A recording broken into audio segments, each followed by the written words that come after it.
Welcome back into Bill's Chat. I am Josh McCarty. I hope all of you had a fantastic Easter weekend. We are a day late in recording because of said Easter weekend. So we're getting this podcast out to you Tuesday morning. With me, as always, is Luka. Luka, how are you doing tonight? Happy Easter to all. I am doing great. It's been a fun kind of family oriented weekend for myself, including even tonight, right before we hopped on to record.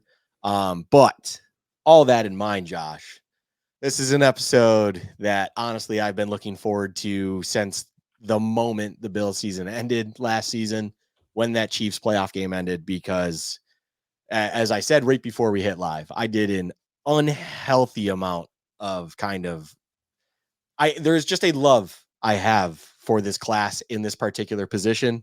And I just cannot believe where we're at, where last year we felt really, there was a lot of things exciting about this particular part of the draft class. And yet we sit here and it's almost like, how in the world can last year's draft class with this particular position compete with this year's? Because so many names are ready to be discussed tonight, Josh. I love this class. I love it so much. We are talking wide receivers. If you are like many Bills fans and you want the Bills to come out of this draft with a first round wide receiver or multiple wide receivers, this is the episode for you. We are going to talk about wide receivers, every shape or form. We have both have lists of guys we like. We have thoughts on where we take them. We have comps for who they remind us of. So whether you're deep into your draft process, like Luka and myself, whether you're just scratching the surface and it snuck up on you because life happens, we got you. This is the episode you need. This is your draft crash course on wide receivers, and I'm excited to get into it. Before we get into it, Luka, I have a bigger picture question for you on the position of wide receiver, and it's actually something you brought up to me today. Is this a draft where you are just focused on, okay, Bills, go get the right one? Or are you actually thinking with 11 picks and how deep this talent pool is that the Bills should be aiming to get multiple receivers out of this draft? Well, that's actually a great question because it's kind of a combo of both. I think this is one where if you can navigate it the right way, you should be able to go and attack and be aggressive for the one you want while still being able to down the road get something else that you also enjoy in this receiver class later on in the rounds, depending on how aggressive you are, of course. That's why I say depending on how you navigate it. If I had to choose one or the other, oof, it's almost too difficult to decide, but I will say just because of where that high end is in this one, I'd probably go lean on the aggressive side Mm-hmm. just because we'll get into it soon, but I think there is a plateau drop somewhere in this receiver class, even with how deep it is. And all things considered with what the future of the Bills looks like, it would be really, really nice to understand that you have one of these said number of guys in your organization on a controlled salary for the foreseeable future. And then you can navigate the money later on because these guys are pretty much as clear cut as they come as being, everyone can bust, but these seem like they're more on the bust proof side. And therefore, I'd love if they were able to get one of those guys locked up. The consensus opinion in this draft appears to be that there are three guys that are kind of above the rest. I don't necessarily see it that way. I will tell you that I have Marvin Harrison Jr. and Malik Neighbors above the rest in a tier of their own. You and I have not talked much about this. So I'm excited to see what you think too. I like Rome Odunze out of Washington. I like him a lot. I don't get that feeling in the pit of my stomach like I get when I watch Neighbors and when I watch Harrison. I just don't. To me, he's kind of closer to that next grouping. If I were to put him in that next grouping, he'd be at the top of it. That's how good I think he is. But I think there's a drop off after Harrison and Neighbors. How do you see the tippy top of this draft? Yeah, I mean, right before we started recording, I kind of wrote out my top 15 and it ended up being in 5 different tiers, not evenly dispersed, I will say. Um, the consensus two are the consensus two. I don't think there's any debate on that. Unless you're I Chris Sims, who we both love, but wow. Yeah, the Chris Sims rankings were interesting, but Yeah. the top two guys, Marvin Harrison Jr. and Malik Neighbors, they are just a cut above everyone else. I have it that tier labeled as superstar to B, and there's a reason for it. They truly feel bust proof. And I can understand some people out there getting into the whole, maybe there is discussion that Neighbors could be the best receiver in the class. And maybe that's recency bias. And by maybe, I mean, I'm pretty sure it's definitely recency bias because you're seeing a lot of workout and stuff put out there by Neighbors. And Marvin Harrison Jr. even told scouts at last year's pro day for Ohio State, better watch me now because you ain't seeing me next year. And he kind of delivered on that promise. Marvin Harrison Jr. is just all world. It just feels absolutely bust proof. The floor of him is so high while the ceiling still remains sky high. But Malik Neighbors has a ceiling that is very close to that. From there, I have it where I will say my next tier is the true number one stud tier. And that's where Roma Dunze, and I do have one other guy with that, someone that I've hinted at numerous times in previous episodes, Josh. I have Brian Thomas Jr. there. Those are my next two. And those are the four that I look at with your previous question there, where it's like at the end of the day, if you have the ability to move up within reason to go get one of those four guys. Now, realistically, we're probably talking about the latter two with a Dunze or Brian Thomas Jr. But if you have that possibility and you have that chance to do so, and you think it's good based on what you would have to give up to do it, I love that idea because it feels like if you ended up with a Brian Thomas Jr., you are set with that boundary receiver, even with life after Diggs, and then you can move forward seamlessly and things are good because that receiver room instantly boosts up from kind of middle table as it is right now to we have something here for years to come. We were talking earlier today, and I feel this reminds me a lot of the 2011 draft, where it was AJ Green and Julio Jones. And I do think that for some reason with the NFL draft, whenever you rank somebody ahead of somebody else, it's always taken as a slight. Like if I were to ask you right now, just real quick, and don't overthink this, Luka, who's the best receiver in the NFL right now? Justin Jefferson. Why do you hate Jamar Chase? Like you never said anything negative about Jamar Chase. You never said anything negative about CeeDee Lamb, but you just said Justin Jefferson is great. You didn't say anything about negative about Tyreek Hill. We all know those guys are excellent too. But for some reason, when you rank guys in the NFL rookie draft, it's always taken as, wow, your one is here and your two is here. How can you do that? It's like, I think both of these guys are going to be excellent. Luka really hit it. I don't think either one of these guys are realistically in the Bills' range unless they're going to get uber aggressive about getting up. Marvin Harrison, to me, I get some Larry Fitzgerald vibes. Not necessarily a perfect comp to the player, but just Larry Fitzgerald when he came into the league in 2004 was just such a safe prospect. There was nothing he couldn't do on the field. And like Marvin Harrison, he kind of had that lineage in the NFL because he had such a close relationship with Chris Carter. And Marvin Harrison obviously has that relationship with his father, Marvin Harrison Sr. He's got the size. If you're going to make a concern about him, he's not a great tackle breaker. That's fine. I have running backs to break tackles. We have Josh Allen to break tackles. We don't need Marvin Harrison doing that. For a guy that's going to be a rookie in the NFL, he comes in with a very high level understanding of how to set up cornerbacks. His routes are as crisp as can be. He catches everything within his catch radius. He's just, quite frankly, Luka, one of the best prospects I've seen in a while. When you start comparing him to Malik Neighbors, and I want to be careful about like Malik Neighbors is not just a speed guy. The one thing Marvin Harrison is missing that when you watch Malik Neighbors is just like every time Neighbors gets the ball in his hands, it feels like he has a realistic shot to score. That's where I get the Tyreek Hill vibes, where it's like every time he touches the ball, it feels like it could be a touchdown.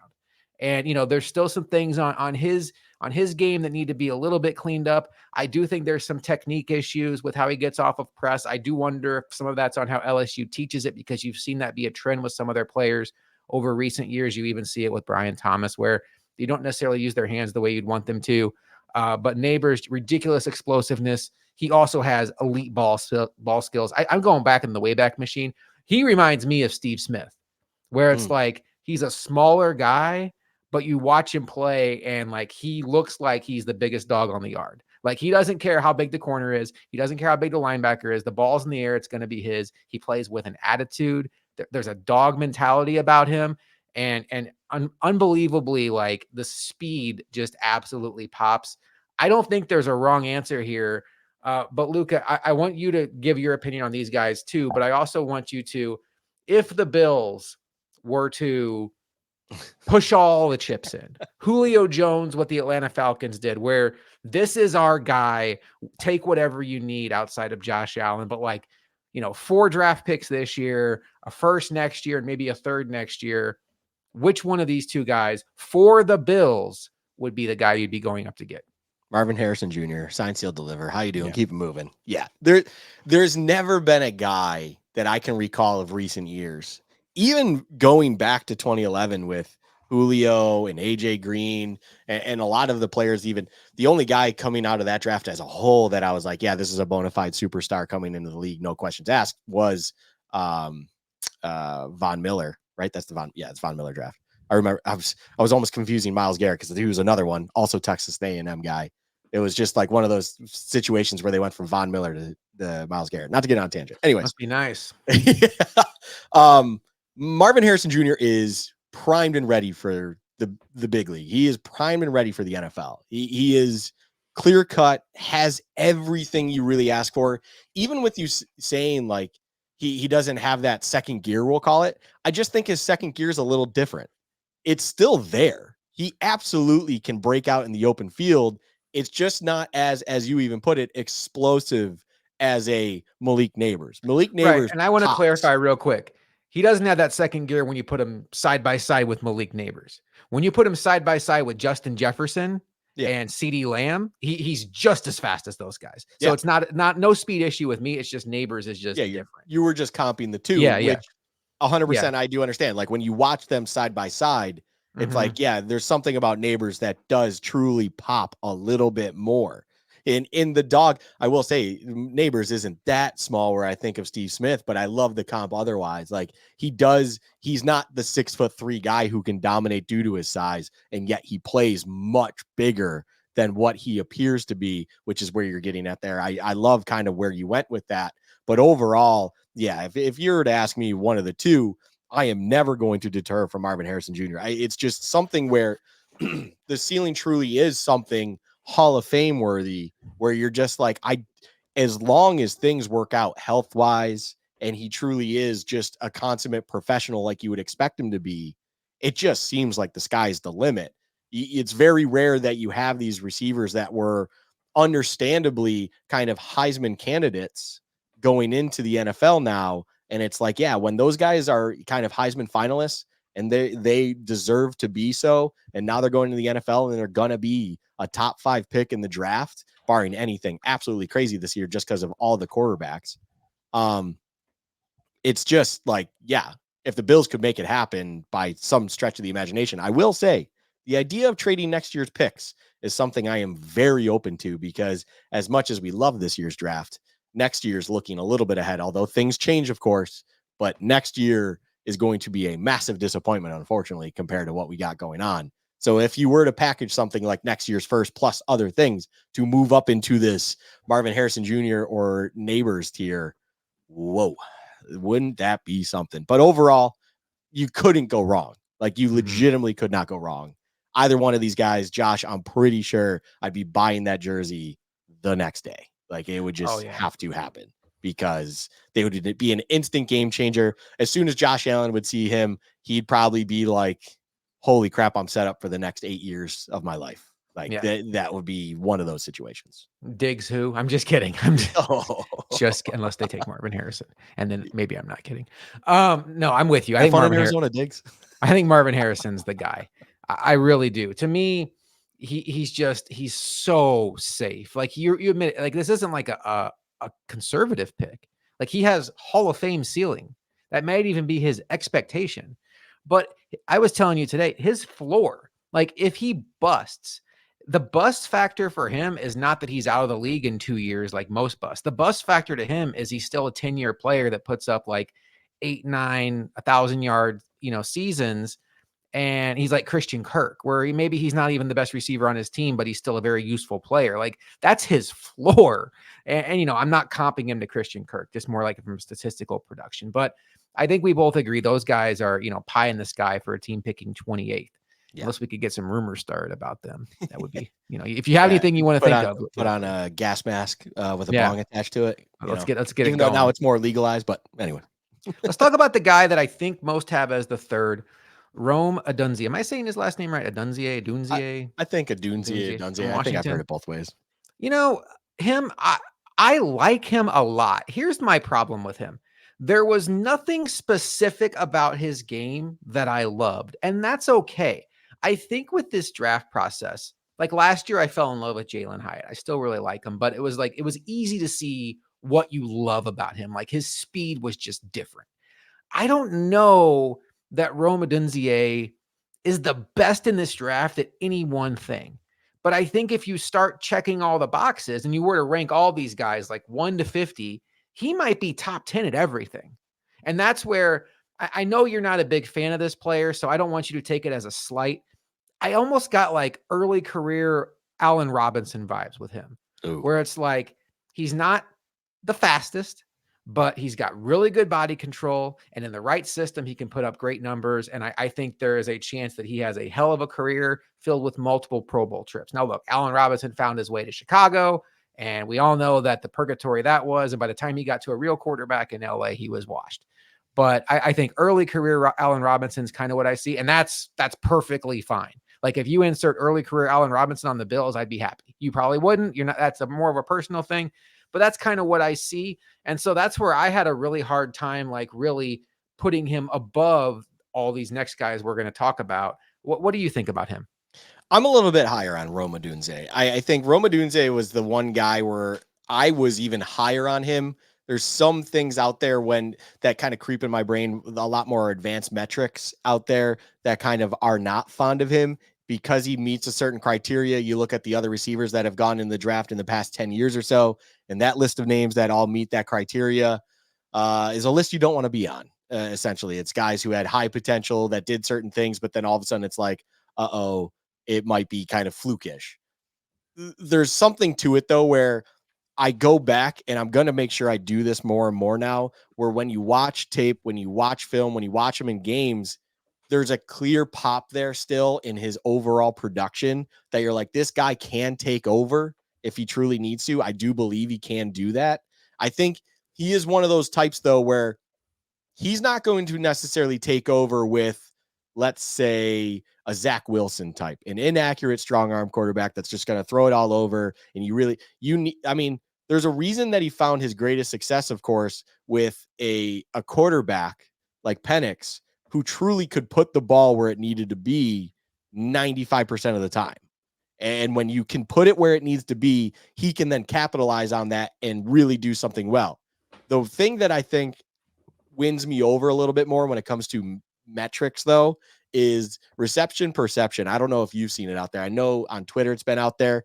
His success by route tree, Josh. It is the only one that I can remember of all prospects. And I'm talking even with Marvin Harrison Jr., even with Malik Neighbors. He is green arrowed every single route. And the lowest percentage he has is 79.6 on a curl. They are all higher by success. Every single route. That is absurd. That means you have everything in your holster. You can find success in every route. And then even on top of it, the percentage that he ran them, it's very diverse. It is all over the place. He was asked to do a lot of different things, and yet he was finding success in all those different ones. Actually, I apologize. The 9 route, the go route was his least at 60, but I'm not going to really include that because it's a go route. Like, It's a go route. Like, what are we doing here? It's a 50-50 ball, most likely. So, right. Being at 60% on a 50-50, pretty good. Overall, I think he's one of those guys where in the right situation, he can flourish and he can truly be a true number one. Into the Bills sense, that would make a lot of sense. You give him Josh Allen, I truly believe he would be able to be special if all went well health-wise and things. That's always obviously the variable, but I like him a lot. And it's I have him in my quote unquote true number one stud tier, just underneath those other two guys we talked about. I do think I'm a little bit higher than on him than you, but I do understand where you kind of go very good at everything, not exceptional at one thing kind of deal. It's one of those ones where there's a reason he doesn't find himself in the tier with Marvin Harrison Jr. and Malik Neighbors. It is readily apparent. It's why he's grouped up with kind of a Brian Thomas in my eyes, and or kind of maybe wherever you have him. I like him a lot and stuff, and I would be over the moon if the Bills finagle a way to get him, but he's not necessarily. That is where we start the, hey, don't sell the house to do it. But like, if you could figure out a way to do it where it made sense, I would be over the moon if he was a Buffalo Bill. That's for sure. And my issue is I don't necessarily see him as a top 10 player in this class and what's considered a historically great wide receiver class. There's been guys that have gone in the top 10 that I would take him over with in a heartbeat. I like him better than I liked Drake London as a prospect. And look, I'm not going to just sit here and toot my horn all night. I was wrong on Garrett Wilson for a lot of the same reasons I'm criticizing Rome Odunze. I looked at Garrett Wilson and I was like, he's good at everything, but like what's his like superpower? Like, because in the NFL, it's so easy to sit here when we haven't watched games to be like, well, you got to have a superpower to survive in the NFL. And then we just saw Rashee Rice be awful situation going on with him right now off the field, but like be the number one receiver for the Chiefs. And it's not like he has any great one superpower. He just gets open and catches the ball. And you look at what the Lions have with St. Brown, like no real superpower, just a reliable receiver. I think sometimes I get a little too obsessed with metrics. And when you look at it, 6'3", 212, ran a 4.45. I believe that was his pro day number. So you have to kind of take that with a grain of salt. But he has experience at X, slot, Z. He has fantastic body control. So I mean, check. There's not really a weakness to his game. And that certainly plays in the NFL. And if the Bills wound up with him, I would be elated. I don't put him in the same tier as the Harrison and Neighbors who just absolutely pop. And the next guy, I think for sure for you, and I think for a lot of people, is Brian Thomas Jr., who was Malik Neighbors' running mate at LSU. Boy, they've had some good receivers there recently. This guy checks the athletic box. 6'2.5", 209, 4.34. When I watch him play, I feel like that 4.34 is actually a little disappointing because I feel like he might even play faster than that. I will tell you, Luka, I think Brian Thomas Jr. might be the most popular answer for Bills fans of what's the best case realistic scenario for the Bills on draft night. Like, we can't get any of the big three, but can we get Brian Thomas Jr. to fall in a range where we can get up and get him? I get it. I understand it. My evaluation process on these receivers this year was a little bit different. What I did was first, I kind of read the draft rankings, the hype, the mock drafts, who's supposed to go where. Then I started listening to different things and reading a bunch of scouting reports. And then I watched them myself. My problem with Brian Thomas Jr. is I kept hearing about how great he was. And I expected to be like super, ooper, duper wowed. And then I watched him and I was impressed, but it's kind of like that movie that everybody raves about and your expectations are so high that the movie has no chance to win you over.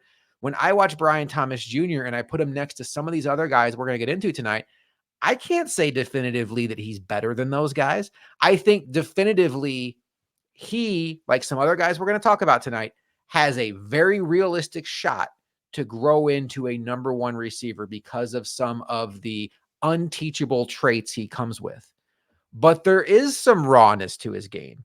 And that does concern me. I don't think he's a sure thing. Like I think the first three guys we mentioned are. I know I was sounded down on Odunze, but I think his bust factor is very low. When you can do everything well, it's hard to bust. Brian Thomas Jr., his hands are inconsistent. His route tree is underwhelming. He was running opposite, arguably, the best receiver in college football in Neighbors, and he had a first-round quarterback throwing him the ball. I think, Luka, and I know you have some thoughts on him, so I'll kind of wrap this up. I think his floor is a better Gabe Davis, where he can take the top off the defense. He can be that number two if you have a Stephon Diggs who gets your deep ball.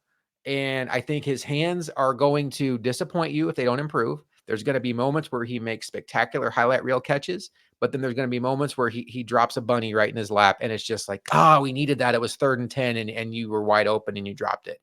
And that's what you saw too much on his college tape for my liking. Chris Sims brought up a fantastic point. When you're running next to Neighbors and Neighbors is getting all the production, sometimes you're so excited just to get the ball thrown to you. You're already thinking about what you're going to do when you get the ball in your hands and you get a concentration drop. I totally respect that coming from a former player. I'm not poo-pooing that. I just think like instantaneously, he's an upgrade over what Gabe Davis gave us last year because he's more of a physical freak. He's a better deep ball tracker than Gabe Davis. I don't know that I'm ready to say I'm fully comfortable he becomes a number one, but this is where the conversation for me starts of 3 or 4 other guys in this draft that we're going to get into where I think I can see them growing into a number one over the next couple of years while they're helping the offense right away in that number 2 role. Yeah, it's a fair point to bring up. I will say, I believe I like to believe in athletic, gifted players. I think overall, as long as you have the unteachable things, you should be able to, as long as you have the willingness to be taught, develop into a true prospect that you should be. So if you take those things that you cannot teach, which he absolutely has in spades, and just if he has that, that's something we can't look at when we look at tape. But if he has a willingness to be coached and work on his craft and do what he needs to do to put in the time, which some guys don't do because they've just been gifted for so long, if he can do that, he can be a bona fide star in this league. He has all the things you need him to have. I think when I think of Brian Thomas Jr., and I mean, this is going to be bold. I'm just going to put this out there right now without like what I'm bold. saying. His ceiling to me is AJ Brown. He is That. Yeah. that is him. If Yeah, I see things that. work out, that's AJ Brown. Now tell me, in 2-3 years, would you like an AJ Brown on this team? The answer is 10 out of 10. Absolutely. It's crazy to say that his ceiling is a top 3 receiver in this league because that's what AJ Brown is. Spoiler alert. But overall, if that's something you can get, let's say at 16 with Seattle, and that's what you need to do to move up 12 spots to make it happen, it's so hard for me to say that that's a bad idea. Like, he is the line. He is that plateau I brought up. To me, when you're talking about there's Brian Thomas Jr. and then the group that we will follow this with, I think that plateau is there where then it becomes extremely difficult to really move anywhere to get someone that you can truly believe has a high ceiling that can be that true number one for you in the future. But I am with you. Would I expect him to be a dominant force and a number one and an AJ Brown right out the gate? Probably not. I mean, you never know. Well, I will say that. I mean, these guys come into the league and sometimes it just clicks at another level for them. But overall, you don't need them to be that right now if you're the Bills. And on top of it, most teams are going to go with that anyways. They'll live through the growing pains. There's talks about the Cardinals sitting at 4 in a draft where it is almost like 99% sure that it's going quarterback, quarterback, quarterback, and they will have Marvin Harrison Jr., even though they screwed the pooch, falling into their lap at 4, that they would be trading back because teams might want to still go up to get, say, a JJ McCarthy. And I am sitting here on that side of my brain going, I guess I would still live with Brian Thomas Jr. in the early teens because, yeah, would it be as smooth as Marvin Harrison Jr. for the Cardinals? Absolutely not. But they're okay with it. You're building a team. Brian Thomas Jr. on the Bills now? Oh, my goodness. Like, yes, please. Signed, sealed, delivered. I will happily live with that world because what I see later on in the draft and what I see even down the road a little bit, the Bills will not be in play anywhere close in play for a receiver of this caliber for years to come. And that truly should be in part of this decision making because that is vital for not just this year, but years down the road at the receiver position when you have Josh Allen's prime years ahead of you. I think you hit a key point there of what the Bills are as a landing spot for these receivers, because a team like the Cardinals, whoever they take in the first round, whether it is staying at 4 and taking Harrison or Neighbors or moving down and taking Thomas, that guy comes in and is expected to be the number one just because of how bare the cupboard is in Arizona. And that is a lot to ask of a rookie when you're talking about the focused coverage of a defense, albeit they do have a very good tight end in McBride who will help with that. But, they don't have a Stephon Diggs that the Bills have, who I do believe is a declining player, but I still believe he's a number one in this league. And the Bills have Dalton Kincaid, and they have decent receivers in Khalil Shakir and Curtis Samuel, where this receiver can just come in and play his role year one, whoever it is. If it's Brian Thomas Jr., I think he is a perfect Gabe Davis replacement because I think he's instantly better than Gabe Davis at the Gabe Davis role while he learns the nuances of the NFL. My biggest issue with Brian Thomas Jr., Luka, is as I was watching these guys and living in a world where it's like, okay, I could trade from 28 to 16, and that would be a pretty hefty price to pay. Let's just pretend it would be giving up next year's first round pick just so we can put like a price on it. And that may not be fair. Why would I do that when I could probably stay at 28 and take one of these two guys? Xavier Legette, who I think reads, and when I watched him, a lot of the same things were unteachable size and speed combination. He absolutely pops when you watch him. He ran a 4.39 and he looks faster than that when he runs with the ball in his hands. He has inside outside experience, and I don't want to leave people hanging. The other guy I was referring to, who I said Xavier Legette and AD Mitchell from Texas. AD Mitchell, a little bit more project. He probably wouldn't take him at 28, but that's where I look at these guys for what I think the Bills need, which is a guy that could grow into that number one, who I think, like Thomas, are a little rough around the edges at certain things. They need to get better at certain things, but they do come with that good size, freak show size, speed combination, really good ball skills, especially in Legette's case. And, I look at Legette and I'm not overly convinced he's a worse prospect than Brian Thomas. I think both of those guys deserve to be mentioned in the same conversation. Is there maybe more optimism that Brian Thomas can round out his game more? I suppose so. But let's go ahead and have a Legette conversation because I think there's a real DK Metcalfish vibe about him where, I think sometimes in the NFL draft, we've been fooled so many times by the big, strong, fast guy that we look for reasons to poke holes in the big, strong, fast guy. And this is still football. And sometimes the biggest, strongest, fastest guy is the right choice. And I don't know that Xavier Legette is ever going to run the full route tree. I don't know that Brian Thomas is ever going to. Right now, neither one of them do. But I think if you put him in an offense in a situation where, like DK Metcalf, you ask him to do what he's good at: slants, posts, deep balls, go down there and use your body control. For those folks that don't remember, Randy Moss didn't necessarily run the full route tree. I am not comping him to Randy Moss. Let's just get that clear. But I think in 2023, there are so many good play callers in this league that if you can't make Xavier Legette, as he is right now, a meaningful weapon in your offense, then you are a failure as a play caller, because will he ever be your future number one? I don't know. I think he has the potential to do it. Maybe this is where the separation comes in, where maybe you feel better about Brian Thomas's floor as a chance to be a number one. But I absolutely feel like this is a guy that is going to be very active on game day and just an absolute dynamo with the ball in his hands, and then downfield, just a scary, scary weapon. Let me put it this way with Xavier Legette. I love Xavier Legette as a prospect. I do have him a little bit lower, and by a little bit, I mean I definitely have him lower on my list than yours. This is where we start to really separate, Josh. I will say that. I have him not even in what I have the next tier, but I have him in the tier below that, which is so we're okay with this tier.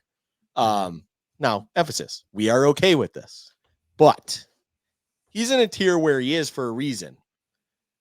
Xavier Legette is one of those guys where if we were a fan of the Rams, the Niners, the Jaguars, the Chiefs, as blasphemous as it even to say, and there's a theme to that, I would be much more fond of a Xavier Legette. I have a problem with bringing in a guy like him in a team that I still question if they truly understand how to use more multiple prospects on the offensive side. I think Brian Thomas is someone that you just need to teach intricacies and have in a pro environment. And hopefully he is dedicated from there and he will grow. Xavier Leggett, when I watch him at times, it's, for instance, he has that speed and downfield and all that stuff. He has strength. He goes and gets balls. I'm pretty sure his drop rate is one of the most impressive things about him. It's very low. But overall, he pulls up. He's quick through his routes just because he's trying to get through it to then get to that end point where he should hopefully be getting the ball at that point. He does a lot of those things where I get worried where it's someone that's been getting by due to his freak athleticism.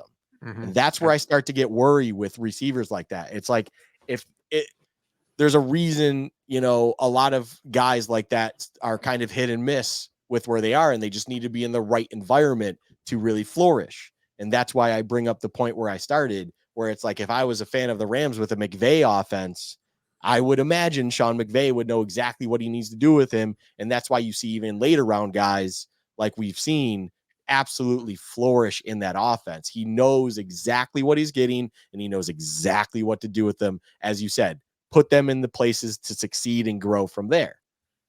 I feel like for the Bills, it's almost one of those things where I like the idea of Brian Thomas a lot more because I think some of those things are not needed to be worked at. And the things that do need to be worked at are just something that will come hopefully with being in a more pro environment and a pro offense with an elite quarterback. And therefore the head coach and kind of the vision from that aspect is not necessary in their progression and growth as well.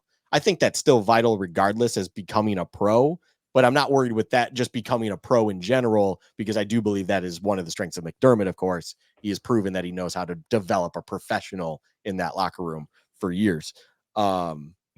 It's I love a lot about him, but it is true. If there's too much of a green, too much of a rawness, I'm pretty sure last season was the first year he had over 30 targets in general. There's a lot of unknown with him. Whereas Brian Thomas, I think you kind of know what you're getting. But it also, even though I mentioned this, and I want to finish with this point, Brian Thomas, I had in my true number one stud tier and then 2 tiers down. So we're okay with this. I do have Xavier Leggett in that group.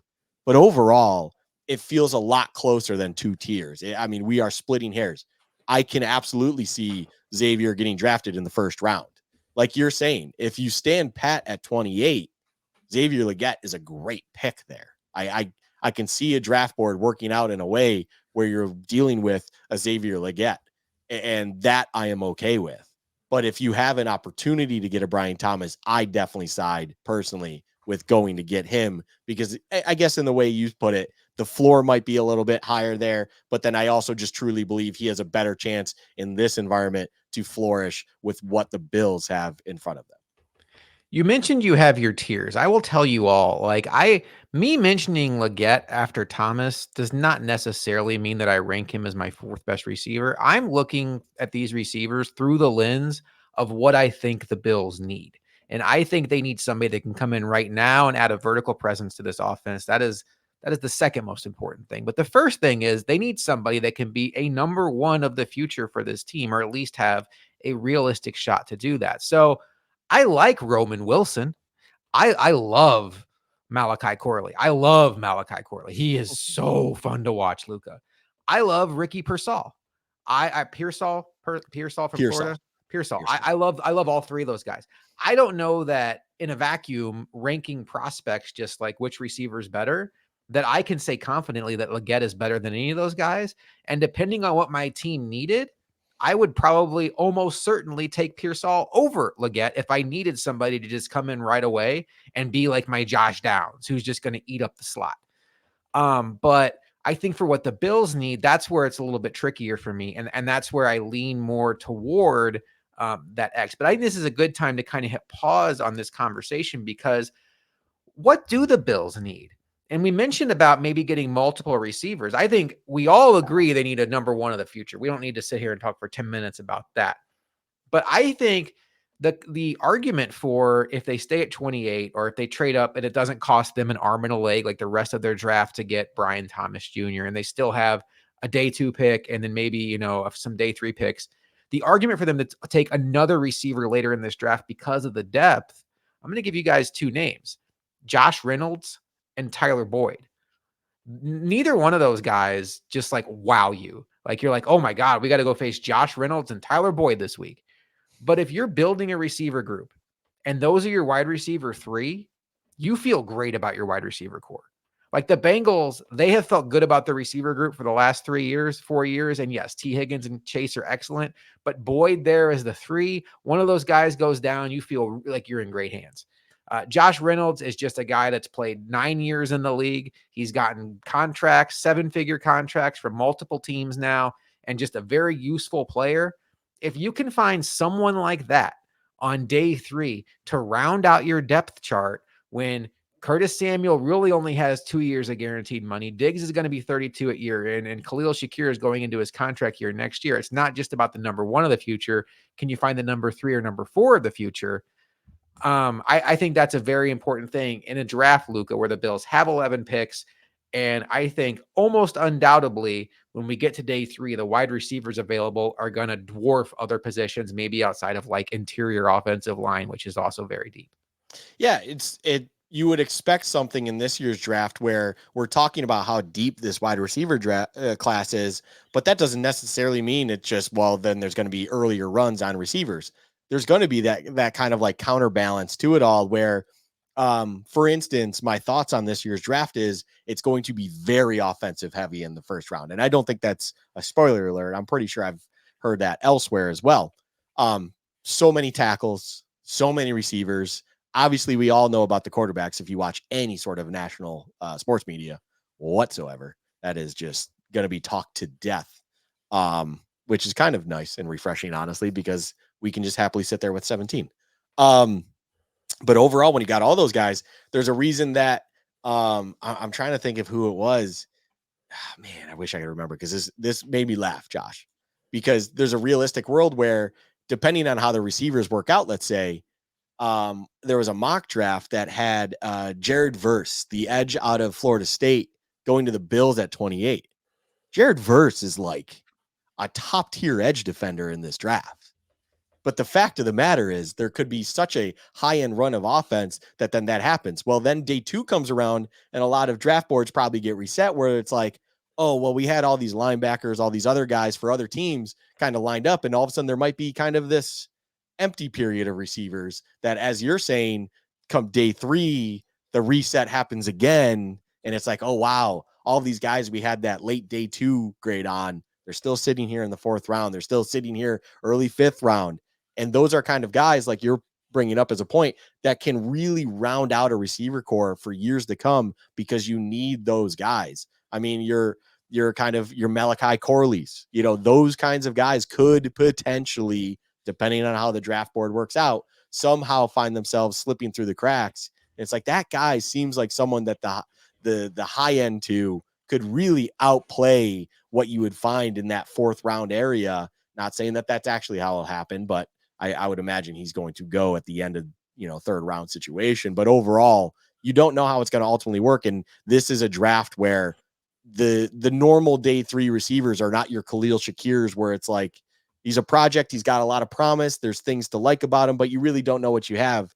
There are probably a little bit more of, what you're getting and there's still potential there come early day 3 that you really could see the Bills trying to capitalize on later on in the draft. Yeah, it'll be interesting to see what they do. I am all for taking multiple receivers. We touched a little bit on AD Mitchell. What are your thoughts on him? I had him very similar to Xavier Legette. I like Legette probably more for the Bills. Like if they were both on the board and the Bills were taking a player, I would take Legette and probably not think twice about it. But I do like a lot of Mitchell's game, and I know Greg Cosell is very, very high on him. Let me put it this way. Let me spin it right back at you, Josh. We're having an open conversation here. So Yeah. we've talked about our top tier. We talked about our next tier. Now we're in what I call the next tier. What do you have? So we talked about Xavier Legette. I'm imagining he's in this tier. Now we're talking about AD Mitchell or Adonai Mitchell, if you're not familiar by AD Mitchell. I imagine he's in that same tier. Who else do you put in this to round out this tier group? So through a Bills lens, Yeah. probably just those two. Okay. Because I'm looking for somebody that has that number 1 upside. And I'm telling you, I like Lad McConkey. I'm not sure he has that. I'm just not. There is a name that I think is going to surprise some folks. I want to say real quick, because I don't know if we're going to come back to him. Malachi Corley, please, please, please go to an innovative offensive mind. Like, go to Sean McVay, go to Kyle Shanahan. Like, I think he's every year we hear guys say like this is Debo Samuel, and that's strong. Like, he's not Debo Samuel, but the idea is the same. Don't know if he gets open like just by running the traditional route tree, but if you move him around and find space for him, he is dynamic in the open field and he runs violently. My next tier, Luka, I think if it's Leggett and then AD Mitchell, the only other guy I might put there, and boy, I know you were high on him early in the process, and Yep. then you I was kind of waiting for soured this on him. name. Yep. Keon Coleman, man, he, He I scratches an know, itch. I know he had a bad combine, and I'm telling you that normally in years past, I'm like, oh, you've proved yourself to be slow. And honestly, when you watch him play, he's not fast. Like, that's not his game. But I think people are taking way too much recency bias against him because of a bad 40 time at the combine. And when you watch Keon Coleman play, Luka, he's a baller. He just is a baller. I don't know that he ever becomes a number one in the league, but like I think he could easily grow into like Michael Thomas in New Orleans. Like, yeah, if he gets the most accurate quarterback of our generation, like Michael Thomas had, he could run slants his entire career and be just fine. But I think he's going to be a very good weapon. He has a very solid knowledge of how to find voids in zone. I hesitate to say this on a Bills podcast, but with his route running, I almost got Stevie Johnson vibes, where it's Mm. not the way you teach it, but because he has that basketball background, he just he gets open. It's unique. His step pattern at the end of his routes, it's more wiggle than it is like the way you normally see guys cut off their routes, but it works. It's like Stevie Johnson, you watch him run routes, it's like that's not how you teach it, but he's always open. I got those vibes with Coleman. Like, it's like, I'm not sure what he's doing, but he gets open. And then if he's not open, just throw a 50-50 ball there and it's like a 70-30, which I don't think is a way to live in the NFL. But I think he's a dog. I think he blocks really well in the run game. He dropped the ball a little bit too much for my liking, but his highlight reel is insane. And I think this is not a guy I would take on day one. I would not take him at 28. I just wouldn't. But I'm talking like if Luka's scenario of your favorite edge falls to you at 28, you just go right back into that Florida State pipeline in round 2 and get Coleman, and you're having a pretty good draft. It's funny because as you mentioned, I was high on him early. Like, he was one guy that I circled. I'm like really intrigued to see how he works out combine wise. I just want to see what the measurables actually come at, stuff like that. Because one thing you didn't even say in like watching him though, he always showed up in big games. Mm-hmm. When someone like that always shows up, that's noteworthy. That is something. That's someone that wants to be part of the occasion. And I value that personally. And I think others do too, but I value that. It's like if you show up in big games, I mean, the classic big time players show up in big time or make big time plays in big time games. That's just what happens. And he would show up. But at the same time, it's funny that you bring up the whole uniqueness to his route running and stuff. When I watch it, I go, it seems like he's trying to figure out how to run routes in his big frame. And it Mm-hmm. just looks awkward, but yet it works at times. And it's just one of those things where, yeah, it doesn't please the eye. And then naturally he had the measurables come out with the combine. And it's like, oh, talk about a combine loser. Unfortunately, he was that. I think Troy Franklin also, by the way, for whatever it's worth, even though he had an impressive 40, I think in his route running and in a lot of the drills, he was a little bit of a combine loser in the sense of it looked very clunky.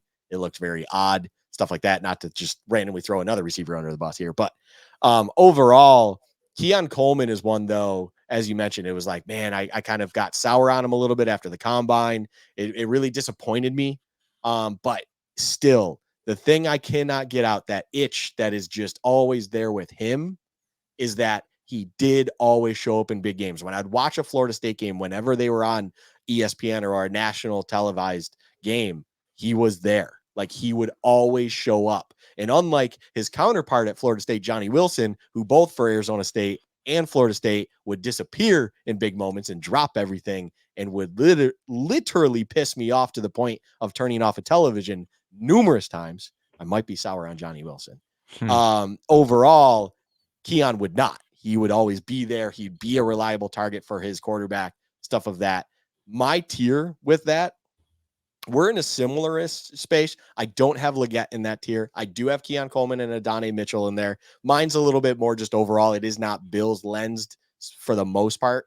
Something about Xavier Worthy just scratches an itch about me. He is not in the same conversation, but you can't run 4-2-1 and not be explosive and make a big time touchdown at Bama and do these other things and go, I don't see how it's going to work in the NFL. It's like, again, big time plays in big time games, but also you are clearly the fastest person in this NFL draft.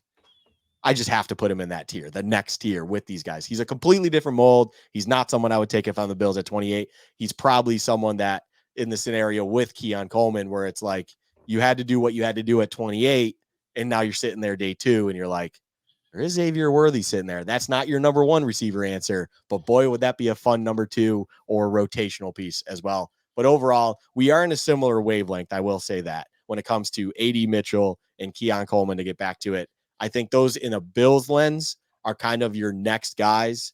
I don't know if that's still the feelings that AD Mitchell would be a guy to take at 28. I don't see that at all. No, I don't either. I think he's a little bit rich for that spot. Yeah, I've seen some kind of entertain that idea.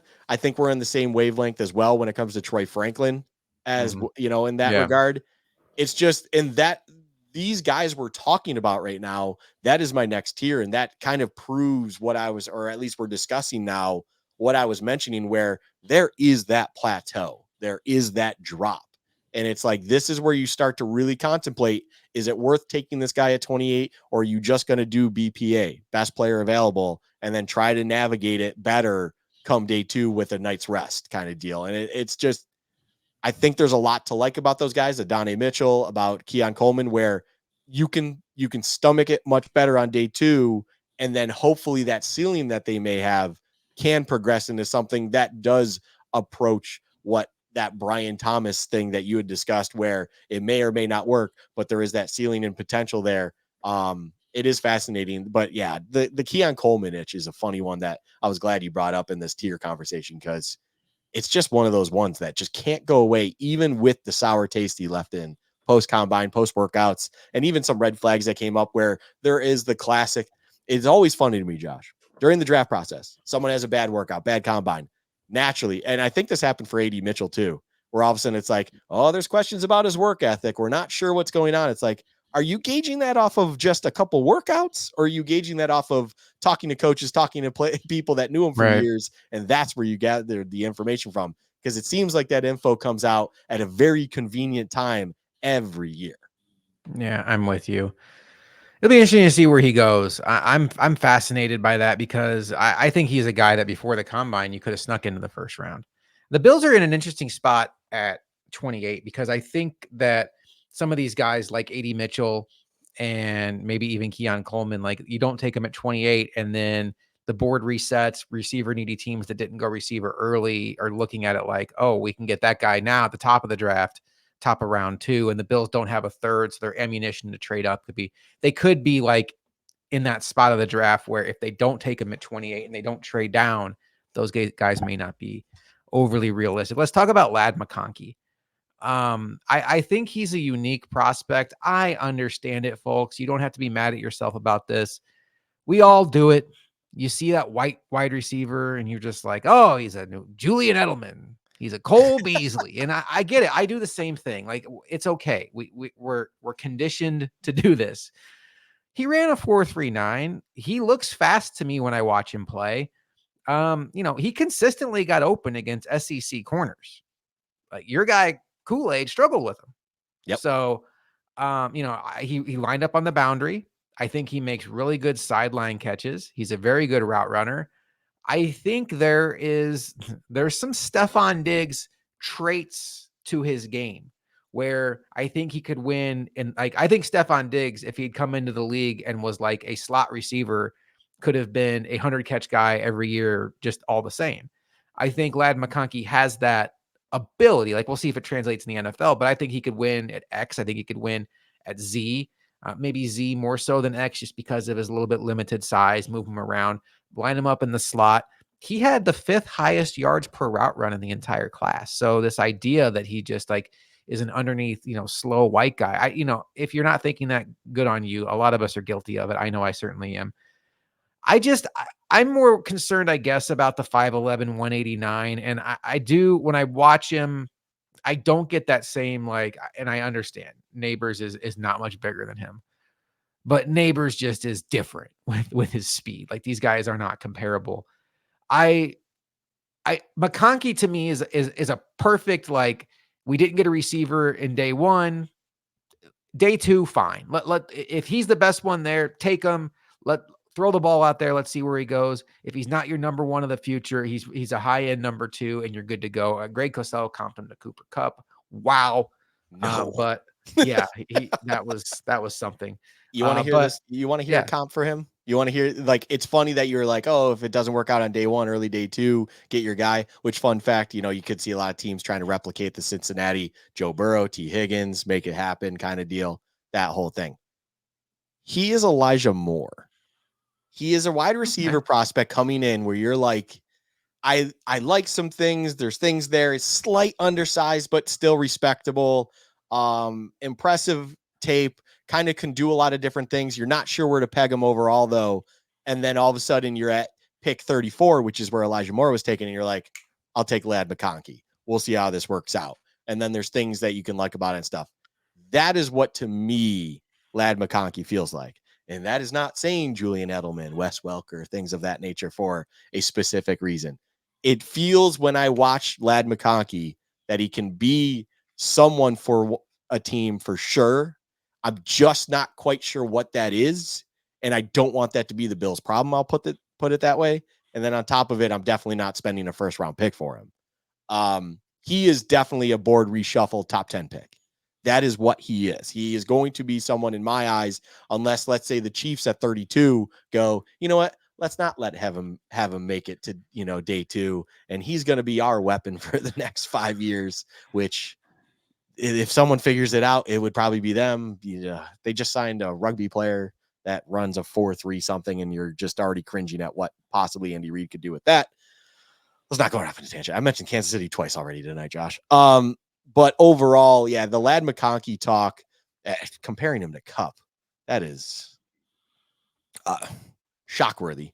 yeah. He is in my so we're okay with this tier, and it feels right to me. Like, that's like, so we're okay. Like, the pick happens in the spot that I believe it should happen. Let's say the Bills in this scenario get him, and you're just like, I'm okay with this. Like, it feels okay, but what are we going to do with him? What's going to happen with him? There was nothing on tape that made me go, wow, with him. So what did they see? What did they like that they're going to turn this into something for years to come? Because I do question that with him. And it's like, he could be serviceable, but I'm just not sure where he fits, what his role is, what he's going to be at the next level, that I just don't, for where the Bills are in the wide receiver room, I don't quite get it. Yeah, I feel like, you already have Shakir as kind of that guy. Yeah. And I think McConkey's a better prospect than Shakir, but I want to swing harder for the fences. Yep. There's a guy left that we haven't talked about that I think talent-wise could be that swing for the fences. But you really have to feel good about your background check on him. Alabama wide receiver Jermaine Burton. You watch him play, and he is a fun watch. He's got good size, very good acceleration, and he tracks the ball as well as anybody outside of like the big two. And he violently attacks it when it's in the air. He catches the ball away from his body. He runs, I think, as good of a route tree as you can expect in the Alabama offense. His just watching him was a lot of fun, and I think he's somebody that if the Bills got, I could see him developing into that future wide receiver one while coming in maybe similar to Brian Thomas Jr., where it's like, there's your Gabe Davis replacement for year one, but I'm excited to see what year two and year three looks like.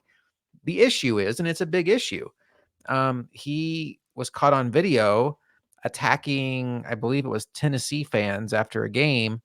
And you don't know what went into it. You don't know like who said what, or it was like on the field as he's leaving the field, and the video shows that he struck a woman. And that's just, that's never anything you want to minimize. For whatever was said, the end result is something that's unacceptable for any person. And no matter what happened, he can't put himself in that situation. And there's been other instances, Luka, where like on the field he kicked a Tennessee player. Maybe it's a Tennessee thing. I don't want to make light of this though.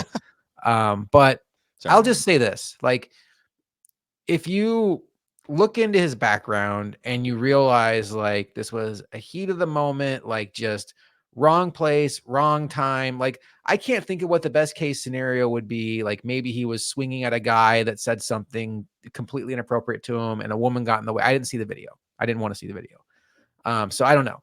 Maybe you look at it, you justify it, and then you do the background check and you're like, okay, you go back to when he was at Georgia, you talk to people at Alabama, and you're like, everything checks out. He's a good kid. To me, he's in that. He talent wise, he's consideration at 28, and he's certainly in that day two conversation. The issue is though, if there's a maturity issue there, and his actions would suggest there are, wide receiver to me, Luka, is just not one of those positions I'm interested in having a maturity issue at. And I know people are like, oh, you don't like wide receiver divas, get off my lawn. No, it's not that. Like, I don't need my wide receivers to like be robots and not have personalities. Like, I get it. Diggs has a personality. Diggs shows frustration. AJ Brown shows frustration. They are not bad people. They are competitors. The wide receiver position by nature is a position that if you have a maturity issue, it will exploit itself, because there will be highly contested moments where you are not getting the ball and you think you should, and your immaturity will not be able to control itself. And we've seen the best of the best in AJ Brown and Stephon Diggs have regrettable moments. What's going to happen when a kid with anger issues and maturity issues isn't getting the ball through a couple quarters, and the DB on the other side is talking trash like, oh, I thought you were a good draft pick, you can't even get open on me? That's where I worry about a wide receiver with real maturity issues, and not just the competitive fire we see from wide receivers every Sunday in the NFL. So to me, wide receiver maturity issues are like almost a non-starter for me. Yeah, I think to that latter point, there's a difference between true maturity issues and just kind of maturity questions, and just having a receiver that is emotionally confident, Right. emotionally ego, and I am one that loves that. I When Marvin Harrison Jr.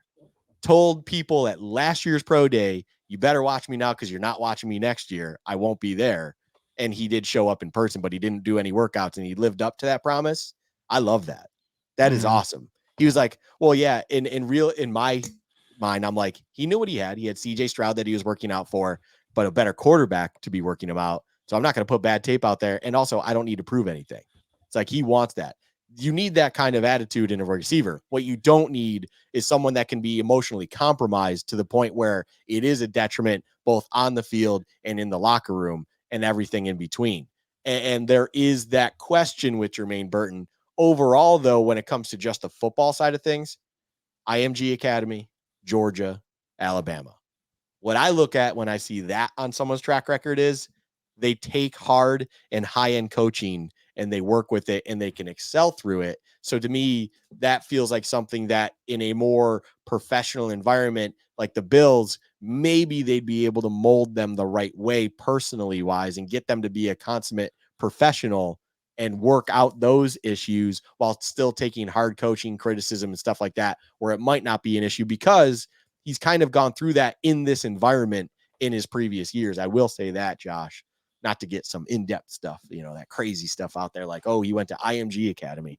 But overall, Jermaine Burton is a fascinating receiver in this class. He is the most polarizing one. He is in my one and final tier that is truly kind of a wild card. You'll love this tier because it is a wild card tier. It is the okay, I know them tier. It is Jermaine Burton, Devontae Walker, and Malachi Corley. Those three names are like, I know them. I really don't know what to do with them, but I Yeah. would be fascinated by all three of them. It's like, what do we do with these things? I know them and I like a lot that they do, but I'm not sure what we're doing here. Not in the sense of like Lad McConkey. It's just like, okay, now what? Like, what we like? Could this be incredible? Could this not work all entirely? I don't know. Yes, the answer to that is yes. But overall, I think the path to success with Jermaine Burton is definitely there. And like you're saying, if there wasn't kind of that red flag question mark, he truly would be a first round pick. Um, Borderline. Yeah, for sure. yeah, it's he is a very, very, very good player. It's just you have a little bit of those questions, and there's still some rawness to his game, of course. But overall, he has a lot of the intangibles that you like in him. He's got good enough size. He does battle for the ball like absolute craziness. I love him as a prospect when it comes to just what it is on paper. It's just from there, I'm just quite not sure where to put him among the rest, just due to a lot of unknowns with him. That at the end of the day, I do believe he needs to truly be in the right environment. And I believe the Bills can be one of those proper environments for an individual like him. Kind of like going back, there were some questions, not necessarily at this level, I don't believe, but there were some questions on how coachable and stuff that a George Pickens could be. And there were a Yeah. little bit of concerns with that. And I had said, I don't know how to feel about George Pickens. I like him as a player, but overall, I wasn't sure. But I would imagine that the Bills could figure out a way to be proper with him. It's kind of not necessarily all the way like how I felt with Bruce Arians with the Cardinals in that era. But when Bruce Arians would take a player like that, I was always confident. I'm like, Bruce Arians will figure that one out. Like he knew how to do that with those type of players. I think McDermott is also one of those kinds of guys that can bring him into a locker room, bring him into an organization, and kind of mold them in a proper way to make them more professional and stuff, and try to work out those things. But do you want to spend your 28th overall pick on that? Not quite sure. Yeah, that's where I draw the line. And I'll tell you, I love Malachi Corley. I do. I like Tez Walker, but yeah, to me, talent wise, Burton's in a different Oh yeah. tier than those guys. It's tricky. You hate to see it. And Pickens is a great name to mention.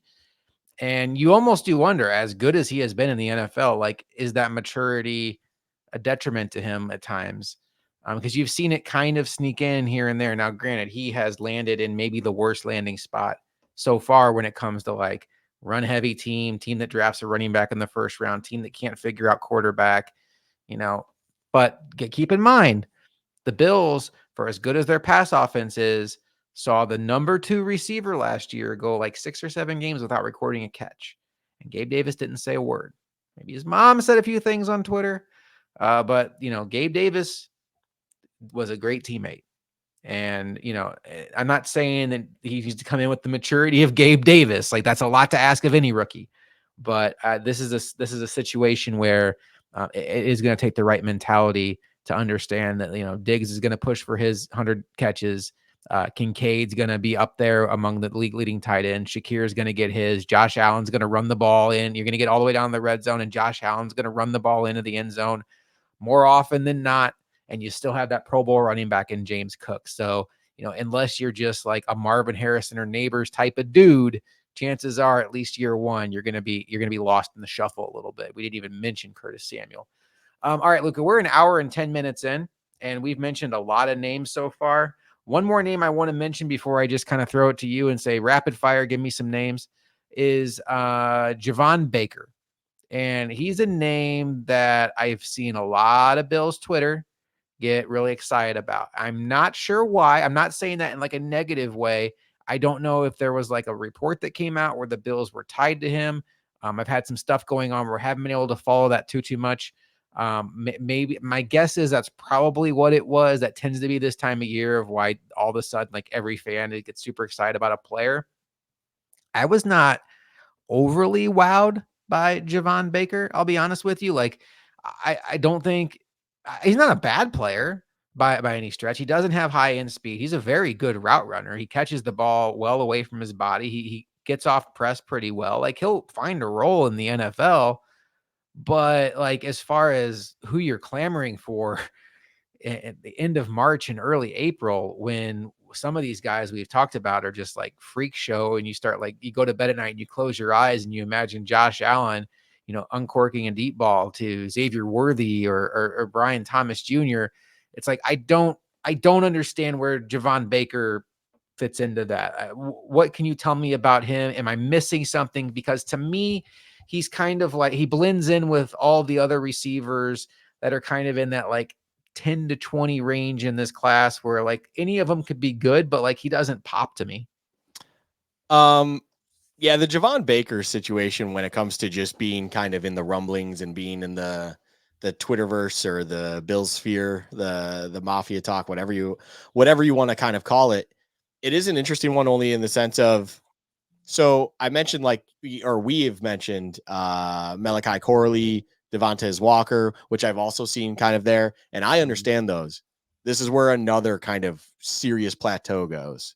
And Javon Baker to me is he's that guy that it's like, oh, he has a good frame, he has great hands. I look at it as almost like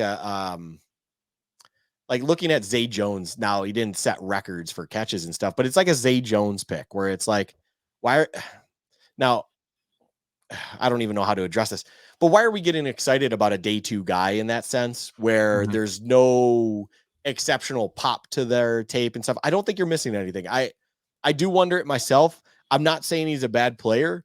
But it's interesting to me when you see like a guy like him and a lot of stuff I see out there, that individuals that have watched him closely go, dependable hands, can be a great red zone target, all of those things. And when you look at all that stuff, you go, okay, he must be a bigger guy. And then you're like, oh no, he's only 6'1" and Mhm. 202.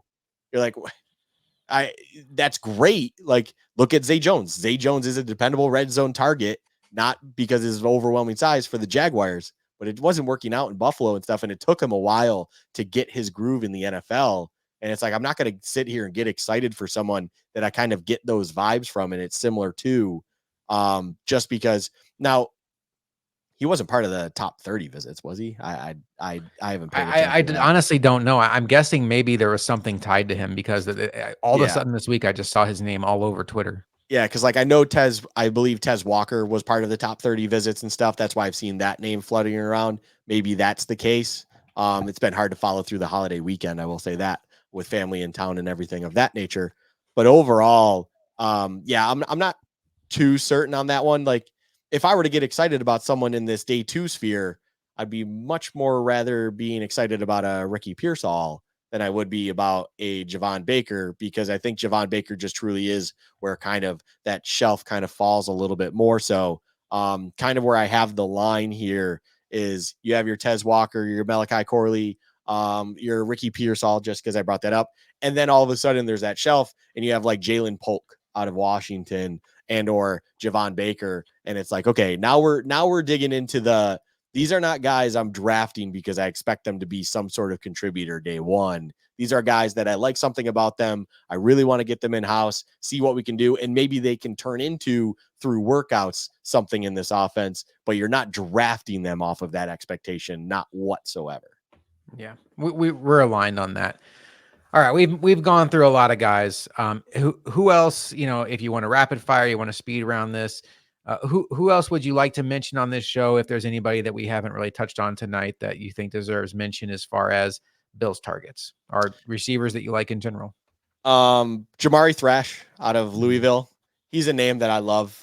Just watching Louisville games with him, it's like, man, this guy just he is one of those rare combinations. Like we even mentioned it with Keon Coleman, where he just found spaces and then was able to create off of those and really create big plays off of that, while also still being a legitimate target in his own right. Even if he's not the biggest of individuals, he's 6 foot, 180 or 190 pounds. Excuse me, but he's definitely a name that I'll definitely be paying attention to come the draft. And then kind of another guy, like just going down this and stuff when it comes to the Bills, Cornelius Johnson out of Michigan. Now we're talking at this point, day three. I Yeah. just want to preface this. But Cornelius Johnson is a guy where, let's say the draft works out a certain way, you didn't go and get your Brian Thomas Jr., that's for sure. Um, it hasn't worked out where you even were able to finagle a way to, let's say, get Keon Coleman or Adonai Mitchell or anything like that. And for what it's worth, to circle back, Jermaine Burton, the interesting thing about Jermaine Burton is Brandon Beane talked about how he went to the Alabama pro day when it was at the same time as Texas. It was at the same time as USC. It's the same time as Ohio State, although Ohio State was an interesting one. Ohio State didn't really have much going on because a lot of those guys went back to school because they understand the draft of next year and they're going to be a lot higher then. But overall, there were a lot of these big ones on the same day, and he went to Alabama. And if you're looking at wide receiver, and the Bills have been linked at somewhat to AD Mitchell and things like that, and they're interested in receiver, and they went to Bama. The number one Bama receiver in this year's draft is Jermaine Burton, for whatever it's worth. But anyways, I digress. Cornelius Johnson is a wide receiver on day 3 that he has the things you can't teach. He has the size. He has a lot of those intangibles with his athleticism. I mean, he's one of those guys who is willing to make CIT catches in traffic. There's a lot of things to like about him. He's just very raw. But overall, he's someone that day 3, if the Bills kind of ended up, let's say the verse scenario that I had brought up earlier, that someone just did it because he fell so far that it's like, if you're sitting at 28, it would be irresponsible not to take this edge. All of a sudden you find yourself in the 4th round. Things have worked out a way. You took, let's say they took Xavier Worthy, Josh, in the 2nd round as they stood pat. And then they sat through the 3rd round, and then it's 4th round. And they had a guy like Cornelius Johnson sitting on the table. I feel like that's a guy that would fit and check a lot of boxes that they would like, as well as something different to this offense, to then get him in. And then you have him in the mix for that boundary and doing whatever it is, maybe filling that Gabe Davis role at a cheap option as well, with your Mac Hollins, who's also in house, and you figure it out kind of at the pro level where he needs to, because he's someone that just kind of always showed up.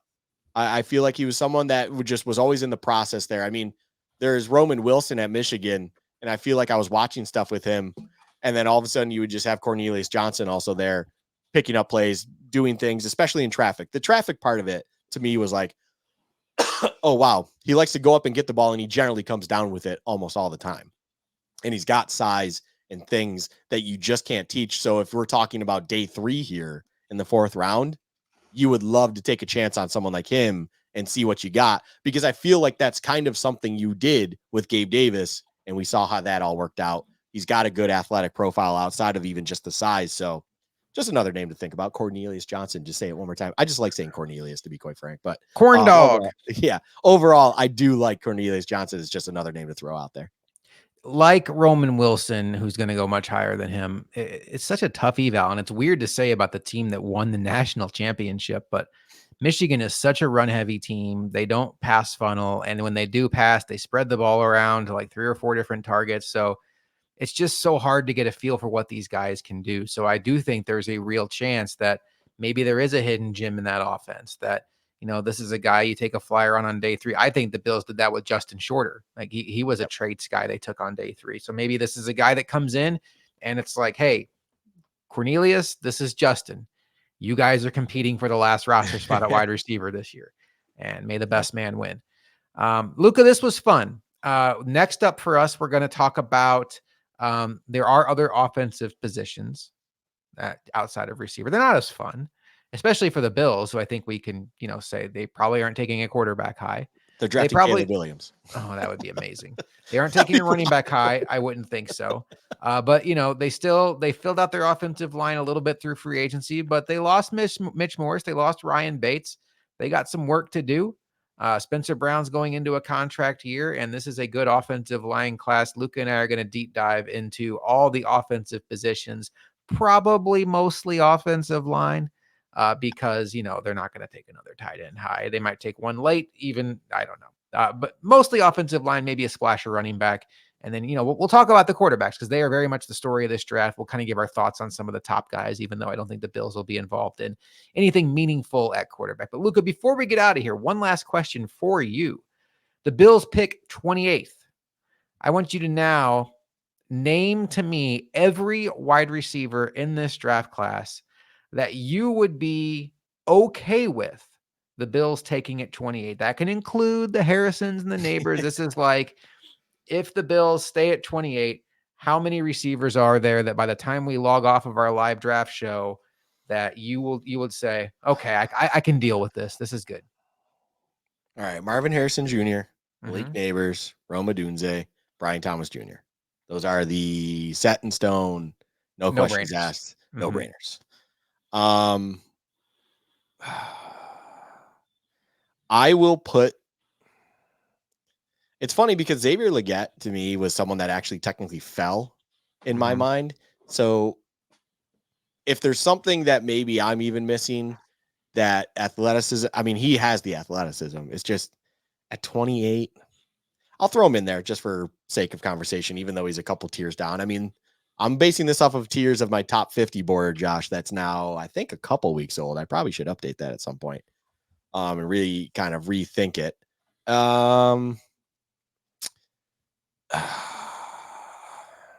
I wouldn't take AD Mitchell. That's the toughest one for me. Yeah, If you don't take him, you're probably not going to get him. right. I wouldn't take him, though. I wouldn't take Troy Franklin. Mm-mm. I wouldn't take Keon Coleman. I'd Yeah. probably take Xavier Worthy. I love, Really? I love speed. What about McConkey? What about, like, okay, Yeah. the X's of the future are gone, but hey, McConkey, we feel pretty good about the fact he's going to help us somewhere. Nope. I Not in the wouldn't do first it. round. I can't see it at 28. It just doesn't make sense to me. Okay, let's say Burton passes all your background checks. Yes. Yeah. You know what? We'll leave it there. So that's Harrison Jr., Malik Neighbors, Roma Dunze, Brian Thomas Jr., Xavier Legette, Xavier Worthy, the Xavier Bros. Mhm. It's kind of funny too because they are completely different players. Xavier Worthy, and then yeah, let's go Jermaine Burton. So 7 Mhm. total. I would be okay with taking those 7 guys at 28. The only one I would probably not include on that would be Worthy.